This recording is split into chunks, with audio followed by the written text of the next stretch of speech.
that had watched Earth for 300 years. Their ships were hidden beyond the edge of the solar system, far from human eyes and human machines. They recorded everything, every war, every peace treaty, every song and every scream that traveled through the electromagnetic waves of space. They were an old species. They had lived among the stars for thousands of years before humans learned to make fire. Their bodies were made of living crystal, and they glowed with soft light that changed color based on their emotions. They believed themselves to be wise. They believed themselves to be patient, but they had never understood humans. High Arbiter stood in the council chamber of the flagship Ascending Truth. The room was large and filled with flowing light that moved like water across the walls. 12 council members waited in silence. They had been called for an important decision. "We have watched the humans long enough," said. The words formed in the air as vibrations that all could hear and feel. 3 centuries of observation and they remain a mystery. They kill each other in great numbers, then build hospitals to save strangers. They destroy their own planet, then plant forests to heal it. They are chaos wrapped in skin. Observer Collies moved forward. Collies was young for only 400 years old. But Collies was also the best observer the collective had ever produced.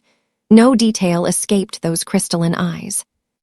"I propose direct observation," Collies said. "We take a human, we bring them aboard, we watch them from close distance. Only then will we understand what they truly are."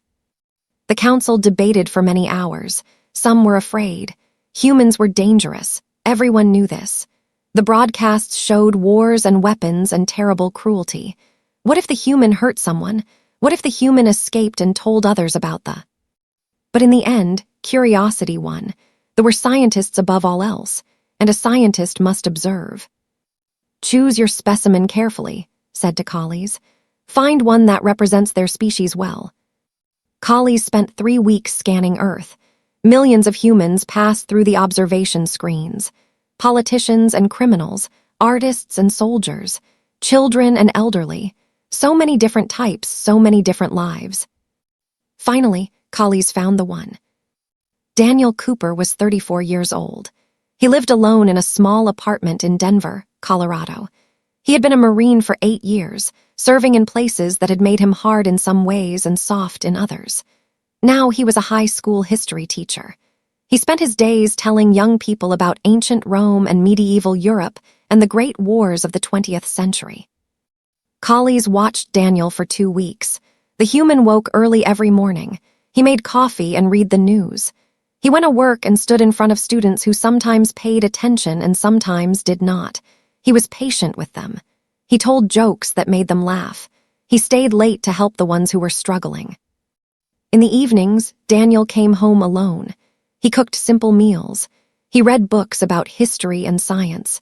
Sometimes he called his sister in California and they talked about their parents, who had died 3 years ago in a car accident. Sometimes he sat on his small balcony and looked at the stars. He was ordinary. That was what made him perfect. The abduction happened on a Tuesday night in October. Daniel was sitting at his kitchen table, grading papers about the fall of Rome. A red pen was in his hand. A cup of cold coffee sat beside him. He was writing a comment on a student's essay when the light came. It was not like the lights in movies. There was no beam from the sky, no dramatic music. One moment Daniel was in his apartment. The next moment he was somewhere else. The chamber was round and filled with soft blue light. The walls seemed to be alive, pulsing gently like a heartbeat. Daniel stood in the center, still holding his red pen. His heart was beating fast. His hands were shaking. But he did not scream. He did not run. He had been trained for difficult situations, and this was certainly difficult. Collies appeared from the shadows. To human eyes, they looked like a statue made of glass and light. 7 feet tall. No face in the human sense, just smooth crystal with 2 glowing points where eyes might be. "Do not be afraid," Collies said. The words appeared directly in Daniel's mind, bypassing his ears completely. "You are safe. You have been selected for observation." Daniel stared at the alien for a long moment. His mind was racing through possibilities. Dream, hallucination, alien abduction. That last one seemed impossible, but here he was, standing in a room that was definitely not his apartment, looking at a being that was definitely not human. Observation, Daniel repeated. His voice was steady, though he did not feel steady inside. You want to observe me? Yes, you will live among us. You will be treated with respect. Through you, we will learn about your species. Daniel looked around the chamber. He saw no doors, no windows, no obvious means of escape. He was clearly on some kind of spacecraft. Earth was probably already far behind. He thought about his life, his empty apartment, his students who would wonder where he went, his sister who would worry. He thought about the choice in front of him, which was not really a choice at all. He could not go back, not yet anyway. So he did what humans have always done when faced with the impossible. He adapted. All right, Daniel said. I'll cooperate, but I have conditions. Collies tilted slightly, a gesture of surprise. Conditions. First, I need to know where we're going and how long this will take. Second, I want access to information. I want to learn about your species while you learn about mine. Third, I want to be treated as a guest, not a prisoner. No cages, no chains, no experiments without my consent. The chamber was silent for a long moment. Collies had observed humans for centuries. They had seen humans beg. They had seen humans fight. They had seen humans weep and curse and pray to gods that never answered. But they had never seen a human negotiate during an abduction. You are brave, Collies said finally. Or perhaps foolish, we are not certain which. Usually both, Daniel said. That's kind of a human thing. Collies made a sound that might have been laughter. Your conditions are acceptable. You will have quarters. You will have access to our educational systems. You will be treated with respect, as promised. Then we have a deal. Daniel extended his hand. It was an automatic gesture, the kind humans made when agreements were reached. Collies looked at the hand for a moment, then reached out with a crystalline limb and touched it gently. The contact was cold, but not unpleasant, like touching smooth glass on a winter morning. Welcome aboard the Ascending Truth, Collies said. Your observation begins now. Daniel looked at the alien, then at the strange room around him, then at the pen still clutched in his other hand. He almost laughed. He had been grading papers about the fall of one empire, and now he was about to learn about another. Life, he thought, was very strange. The ship began to move, carrying Daniel Cooper away from everything he had ever known. He did not know what waited for him among the stars. He did not know if he would ever see Earth again. But he knew one thing with absolute certainty. He was going to make the most of this, whatever this turned out to be. 6 months passed aboard the Ascending Truth. 6 months of strange food and stranger company. 6 months of learning and being learned. Daniel Cooper had never imagined such a life, but he was living it now. His quarters were comfortable. They had studied human needs carefully. There was a bed that adjusted to his body. There was light that changed to match Earth's day and night cycle. There was food that tasted like nothing from home, but kept him healthy and strong. He even had a small window that showed the stars rushing past. Observer collies visited him every day. Sometimes for hours, sometimes for minutes, always watching, always recording, always asking questions. Why do you wake at the same time each day? Collies asked one morning. The ship has no sunrise. There is no external reason for your schedule. Daniel was doing push-ups on the floor of his quarters. It was part of his routine. Wake up. Exercise, eat, learn, teach, sleep, repeat. The routine kept him sane. Humans need structure, he explained between breaths. Our minds get lost without it. Days blend together. We forget who we are. The routine reminds me that I'm still Daniel Cooper, even out here among the stars. Collies recorded this. Everything was recorded. The ship was vast. Daniel was allowed to walk through many sections, though some were closed to him. He explored the corridors and chambers, learning the layout, learning the patterns of life. They were not unkind. They were curious about him, just as he was curious about them. Many stopped to observe him as he walked past. Some tried to communicate. Others simply watched with their glowing eyes. Daniel learned that they did not eat in the human sense. They absorbed energy directly from their ship systems. They did not sleep either. Instead, they entered a state of meditation that could last for hours or days. They had families, but not like human families. Young were raised collectively by the entire community. One day, about 2 months into the journey, Daniel was walking through a lower section of the ship when he heard a sound. It was soft, almost like crying, though did not cry in the way humans did. He followed the sound to a small storage area.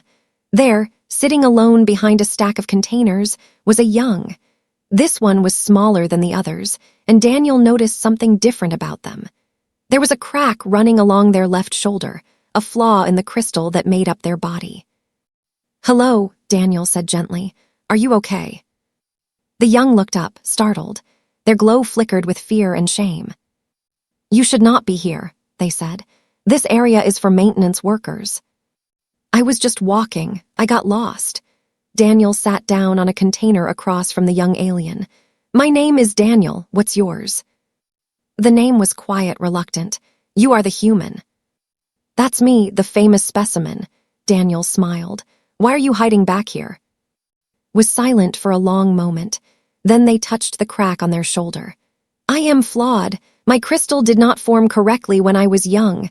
I cannot hold a proper position in the collective. I can only do maintenance work. Cleaning, repairing, the jobs that matter least." Daniel looked at the crack. It was small, really. Barely visible unless you knew to look for it. "That seems unfair," he said. "Where I come from, we don't judge people by things they can't control." "Where you come from, you kill each other in great numbers." His voice was not cruel, just factual. "We have seen your broadcasts." "Yeah, we do that too," Daniel admitted. "Humans are complicated, we're capable of terrible things, but we're also capable of great kindness. Sometimes the same person can be both." Considered this. That is confusing. It is, even to us. From that day forward, Daniel made a point to visit. At first, the young was shy and suspicious, but slowly, over weeks, they began to open up. Daniel learned that was considered worthless by most of the crew. They ate alone. They worked alone. They had no friends. So Daniel became their friend. He taught a card game called poker. They did not understand the point at first. Why pretend to have something you do not have? Why try to fool others? But eventually began to enjoy it. The deception was a game, and games were fun. Daniel also told stories.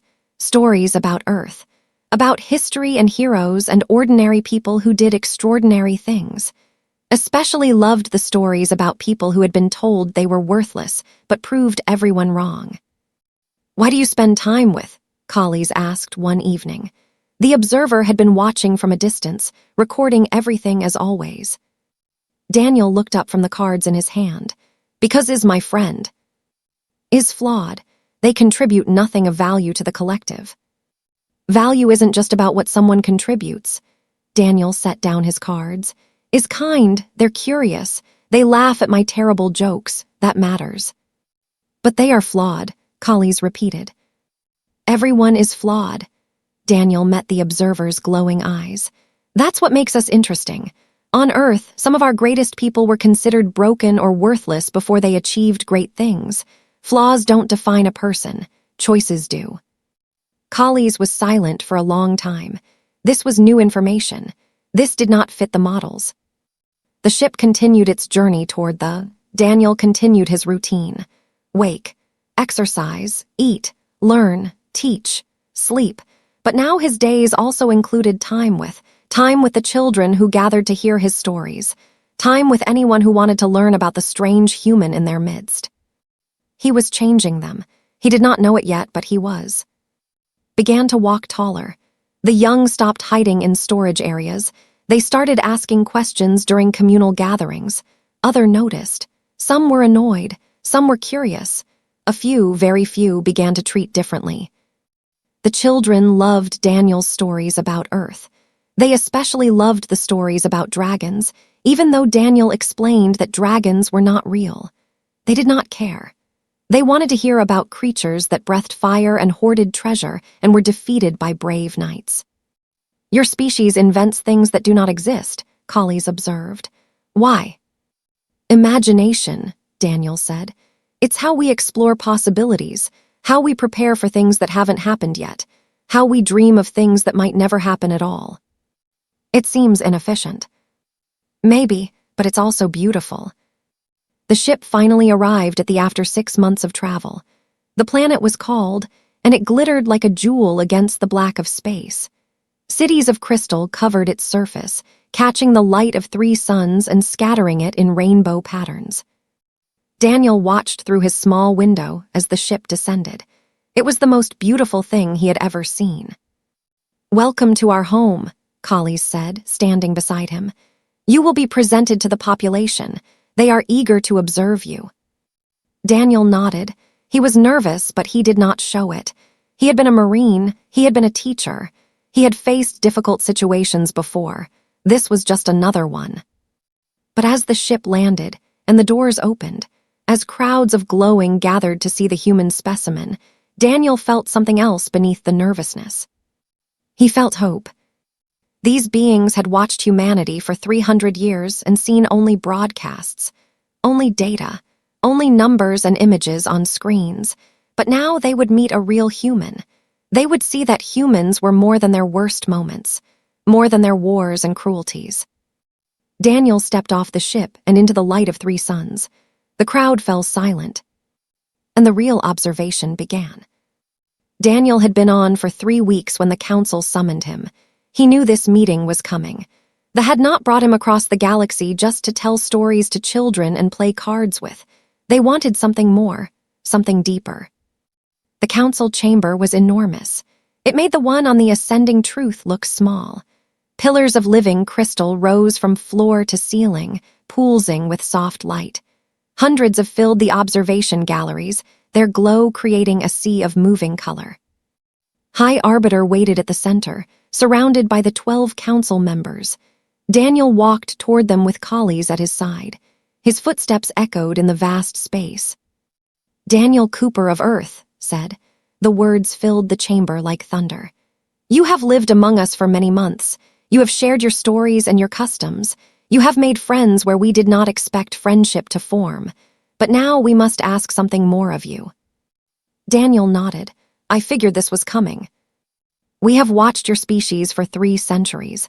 We have seen your capacity for violence, your wars that killed millions, your weapons that could destroy entire cities in a single flash. We need to understand this darkness.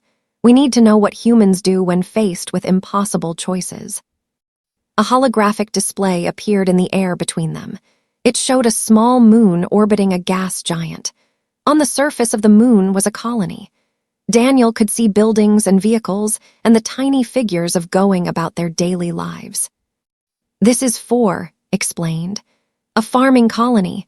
2,000 of our people live there. They grow food that feeds millions across our systems." Another image appeared. This one showed a group with darker colors, their crystals tinged with red and orange. Their postures were aggressive, threatening. "A rogue faction has seized control of the colony. They call themselves the Shattered. They believe the collective has become weak. They have placed explosive devices throughout the settlement. They demand that we surrender control of 3 military stations, or they will destroy the colony and everyone in it." Daniel studied the images carefully. His mind was already working, analyzing, searching for angles. Old training was waking up inside him. "How long until their deadline?" 12 hours. "Can you evacuate the colonists?" "Not in time. The Shattered control all transport systems on the moon." "What about military response? Can you neutralize them before they trigger the explosives?" "Possible but risky. The explosives are spread throughout the colony. If we attack and fail to disable all of them simultaneously, thousands will die." Daniel walked closer to the display. He touched the holographic surface and the image rotated, showing different angles of the colony. He examined the layout, the defensive positions, the likely locations of the explosives. "What about negotiation?" he asked. "Have you talked to them?" "They will not negotiate. They have stated their demands. They will not change them." Daniel was silent for a long moment. The chamber watched him. hundreds of glowing eyes recording his every movement, his every expression. Something felt wrong. He had been a Marine for 8 years.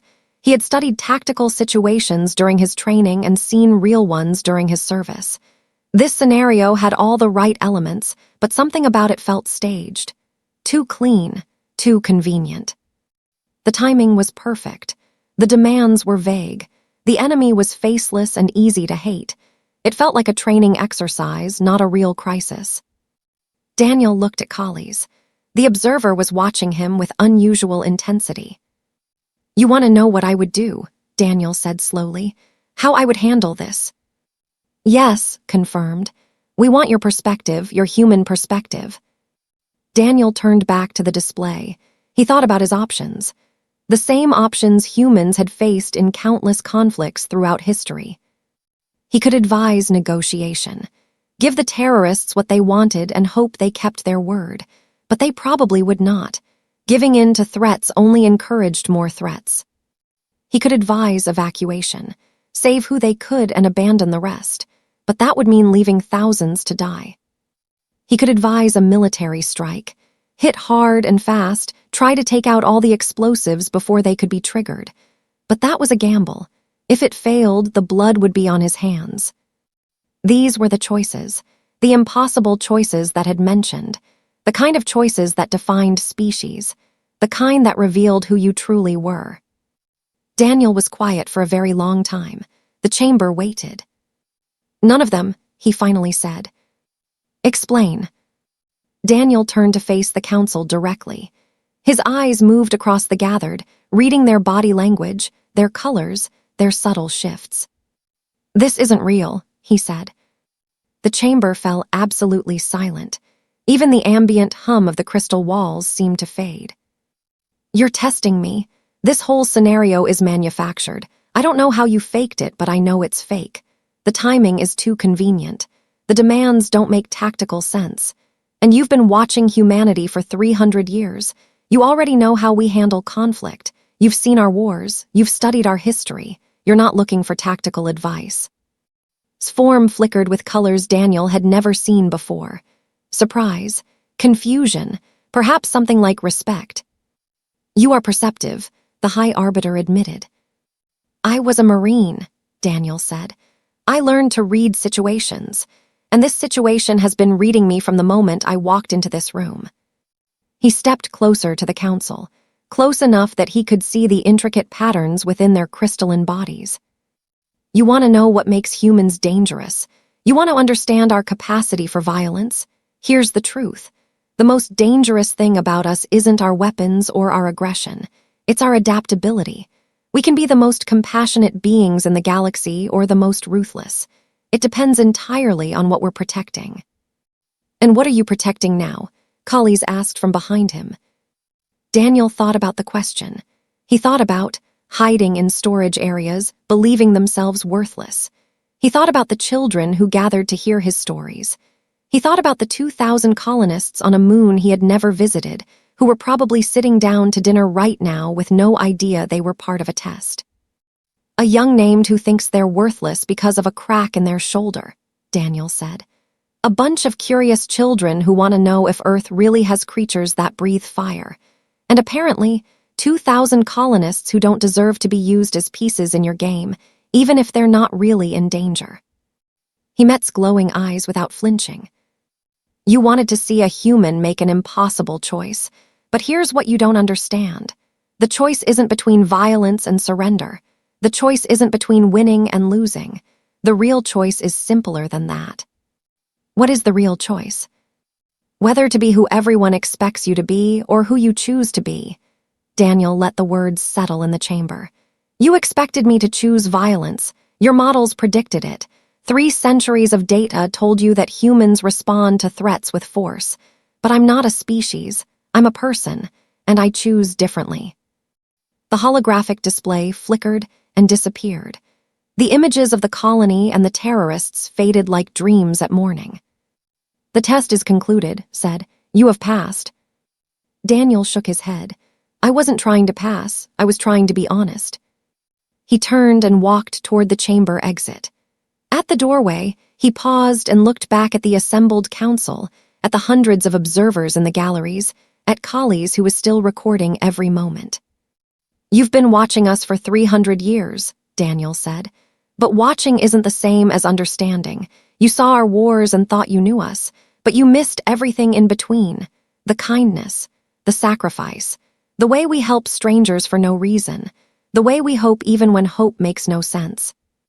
He left the chamber without another word. Behind him, they began to talk among themselves. Their colors shifted and swirled as they processed what had just happened. The test was over, but its consequences were only beginning. The council debated for 3 days after the test. 3 days of arguments and analysis and simulations. 3 days while Daniel continued his routine, unaware of the storm he had created. High Arbiter reviewed the recordings again and again. Every word Daniel had spoken, every expression on his face, every micro-movement of his strange, soft body.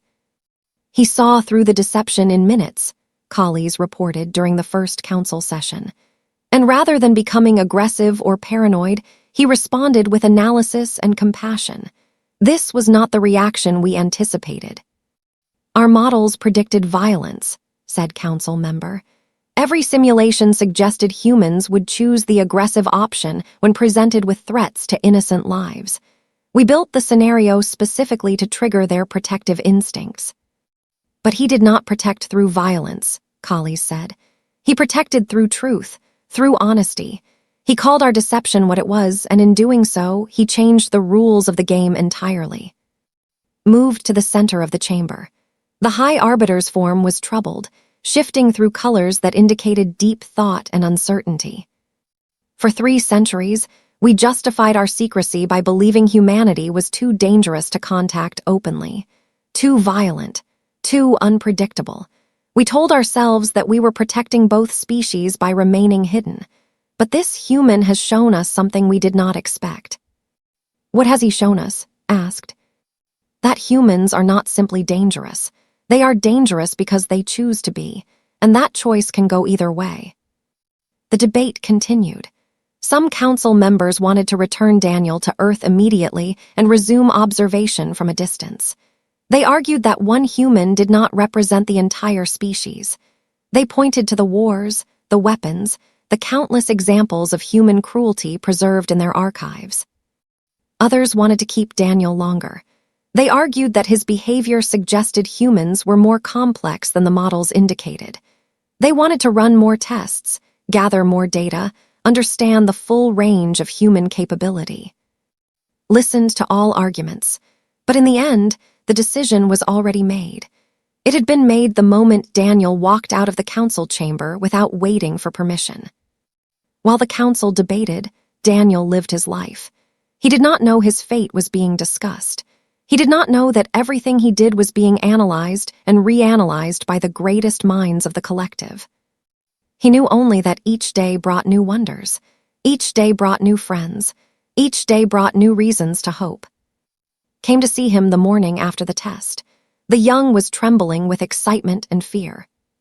"Everyone is talking about you," said. "Everyone. They say you challenged the council. They say you saw through their deception. They say you are either the bravest being they have ever observed or the most foolish." "Probably both," Daniel said with a small smile. "That seems to be my specialty." "Are you not afraid? The council has power over your fate. They could send you back to Earth. They could keep you here forever. They could do anything they want." Daniel thought about this. He thought about fear, about control, about all the times in his life when he had faced uncertain futures. "I was afraid when I first arrived," he admitted. "I was afraid when I stood before the council yesterday, but fear is just information. It tells you something is important. It doesn't tell you what to do." "Then what tells you what to do?" "My choices, my values, the person I want to be." Daniel looked at his young friend. "You know how you feel worthless because of the crack in your shoulder?" "Touch the flaw instinctively." "Yes." "They told you that crack makes you less. They put you in maintenance work because they decided you couldn't contribute anything else. But here's the thing. They were wrong. I've known you for months now. You're curious and kind and brave. You learned a human card game just because I asked you to. You listened to my stories when no one else cared. You became my friend when you had every reason to stay away. His glow flickered, with emotions that had no names. The crack doesn't define you, Daniel said. Your choices define you, and you've made good choices. You've chosen kindness over bitterness, curiosity over fear, friendship over isolation. Those choices matter more than any physical flaw. On the fourth day, collies came to Daniel's quarters. The observer looked different somehow, less clinical, more uncertain. The council has reached a decision, collies said. Daniel set down the book he had been reading, a history of their earliest space explorations. He had found it fascinating. They're sending me home. Yes, collies paused. How did you know? It was the only logical choice. You learned what you needed to learn. Keeping me longer serves no purpose. And there are probably debates happening right now about whether to make contact with humanity. That decision is bigger than one human specimen. Collies was quiet for a moment. You continue to surprise us. Is that bad? We do not know yet. That is what frightens us. Daniel stood and walked to his window. Outside, the crystal city of glittered under the light of 3 suns. He had grown to love this place, these people, even the ones who saw him only as a subject for study. Can I ask you something, collies? Yes. Why did you choose me? Out of all the humans on Earth, why did you pick a history teacher from Denver? Collies moved to stand beside him at the window. We studied millions of candidates, politicians and scientists and soldiers and artists. We created profiles of each one, predicting how they would react to abduction and observation. And I fit some ideal profile. No, the opposite. Your profile was contradictory. You were a soldier who became a teacher, a man who had seen combat but chose to spend his days educating children. You had witnessed violence but did not embrace it. You had reasons for bitterness but chose kindness instead. Our models could not predict what you would do. That unpredictability made you the perfect subject. Daniel laughed softly. So you picked me because I didn't make sense. Yes, and you have continued to not make sense. Every day you do things our models did not predict. You befriend the flawed. You teach the curious. You face challenges with humor instead of fear. You are chaos wrapped in skin, as the High Arbiter said, but it is a beautiful chaos. There was something in Collies' voice that had not been there before, something almost like affection. I'll miss this, Daniel said. I'll miss you, the children, even the council members who look at me like I'm a puzzle they can't solve. Will you tell your people about us? Daniel considered the question carefully. No, not yet. You need to make that choice for yourselves. When you're ready to contact humanity, you'll do it. I won't force your hand by revealing your existence. That is a significant sacrifice. Your people would want to know they are not alone in the universe. They'll know eventually. And when they do, I want it to be because you chose to show yourselves, not because some teacher from Denver couldn't keep a secret. A week later, Daniel stood in the same chamber where he had first arrived aboard the Ascending Truth. The ship would take him home. The journey that had taken 6 months outbound would take only 3 weeks returning. Something about the paths between stars that Daniel did not fully understand. Was there to say goodbye. So were the children who loved his stories. So were dozens of who had come to know the strange human visitor. Will you remember us? Asked. Their voice was small and sad. Always, Daniel said. And I'll tell everyone about you. Well, not everyone yet, but someday, when the time is right. What will you tell them? Daniel smiled. I'll tell them that somewhere among the stars, there are beings made of living crystal who watch us from the darkness. I'll tell them these beings are curious and careful and sometimes afraid. But most importantly, I'll tell them these beings are good. Different from us in almost every way, but good. And that gives me hope. He hugged. The young did not understand the gesture at first, but then returned it, their crystal body cold against his warmth. Be proud of who you are, Daniel whispered. The crack doesn't matter, you matter. Then he stepped onto the ship, and the doors closed behind him, and the stars began to move. He was going home. But part of him would always remain among the and part of them would always remain with him. That was the nature of connection. It changed everyone it touched. And some changes lasted forever. Daniel returned to Earth on a quiet Tuesday evening. One moment he was aboard the Ascending Truth, watching the blue planet grow larger through the viewport. The next moment he was standing in his apartment in Denver, alone. Everything was exactly as he had left it. The papers about the fall of Rome were still on his kitchen table. The red pen was still where it had fallen. The cup of coffee had grown a layer of mold, but otherwise, nothing had changed. He checked his phone. 3 weeks. He had been gone for 6 months by his own experience, but only 3 weeks had passed on Earth. Something about the way time worked at those speeds.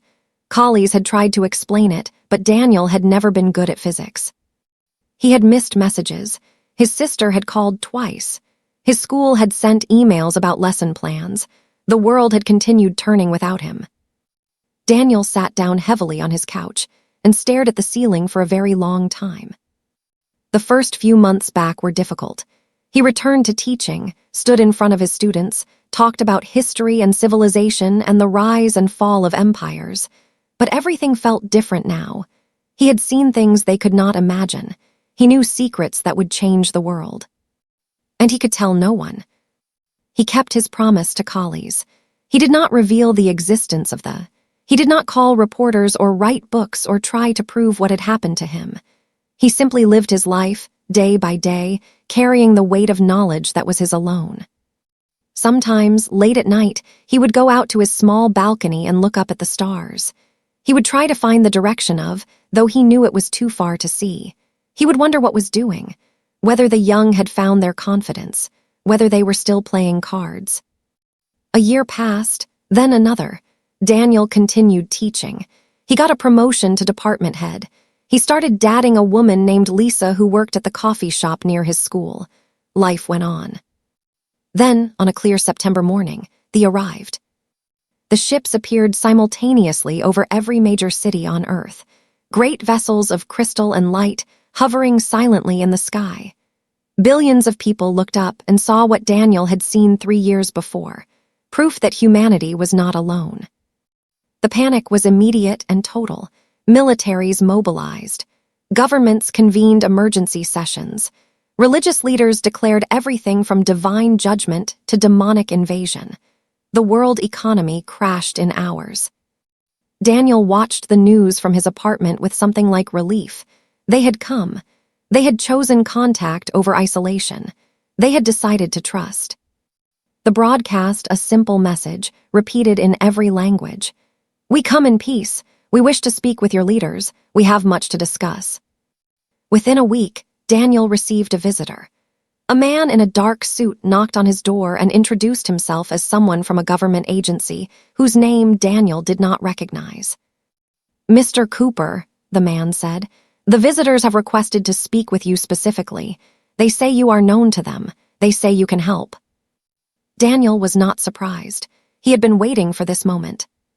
He became an advisor, a translator of cultures, a bridge between worlds.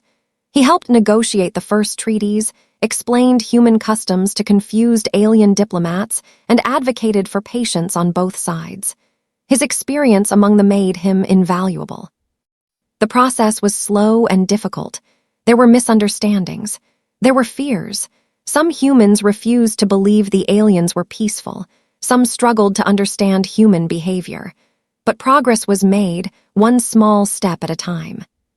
6 months after first contact, High Arbiter traveled to Earth personally. The meeting took place in a conference room at the United Nations. Daniel was present, along with dozens of diplomats and officials from around the world. After the formal discussions ended, requested a private conversation with Daniel. They walked together through a garden outside the UN building, 2 beings from different worlds sharing the same path. "You kept your word," said. "You did not reveal our existence." "I said I wouldn't force your hand. The decision had to be yours." Many among the council believed you would speak. They argued that humans could not be trusted with secrets, that you would seek advantage, seek fame, seek power from the knowledge you possessed. "I'm sure some humans would have," Daniel shrugged, I'm not those humans. His form shimmered with colors that Daniel now recognized as respect. You could have warned your governments about us. When you returned, you could have told them we were watching. Militaries would have mobilized. Weapons would have been built. Why did you remain silent? Daniel thought about the question. He had asked himself the same thing many times during those long nights on his balcony. Because you needed time, he said finally. Time to decide for yourselves. If I had exposed you, humanity would have reacted with fear. Politicians would have panicked. The military would have prepared for war. The choice to make contact had to come from you, freely and without pressure. That was a significant risk. We might have chosen to remain hidden forever. You might have.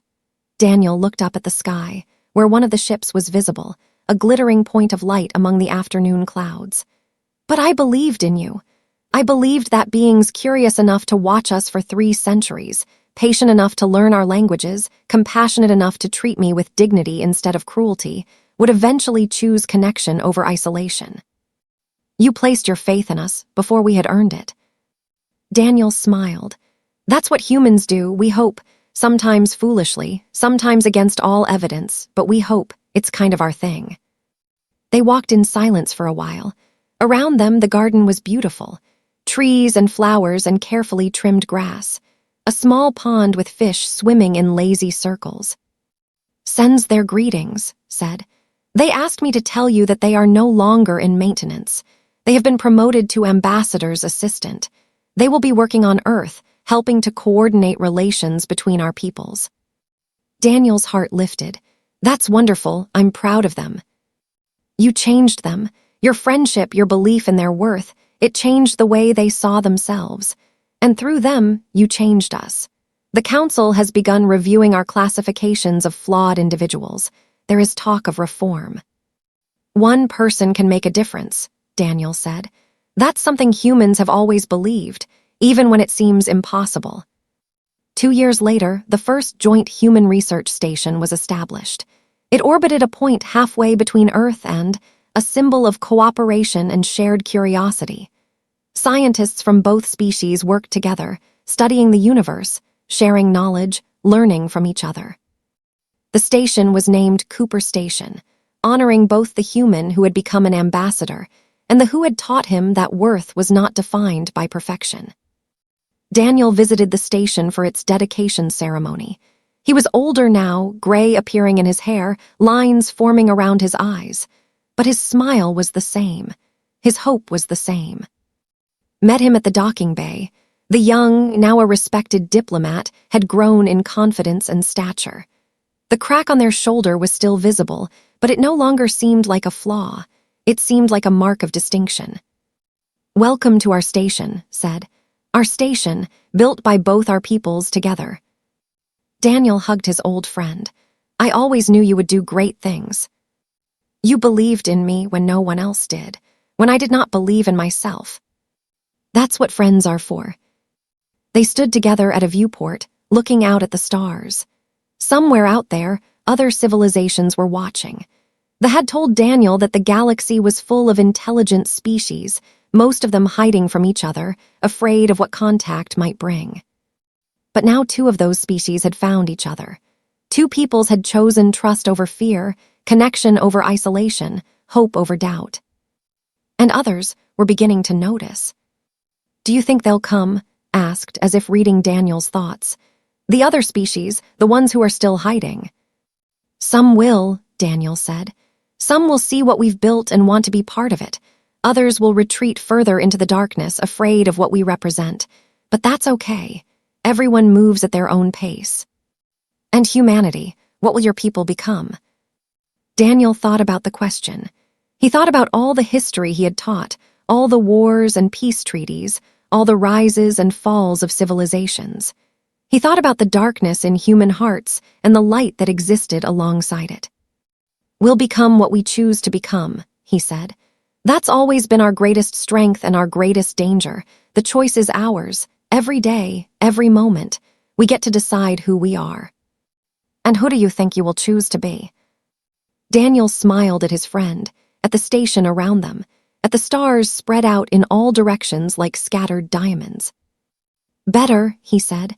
We'll choose to be better, not perfect, never perfect, but better than we were yesterday, better than the darkness that lives inside us, better than the worst things we've done. He looked back at the viewport, at the infinite possibilities waiting among the stars. That's the revelation your calculated conflict exposed, Daniel said quietly. Humanity isn't defined by its worst moments. We're defined by our choices.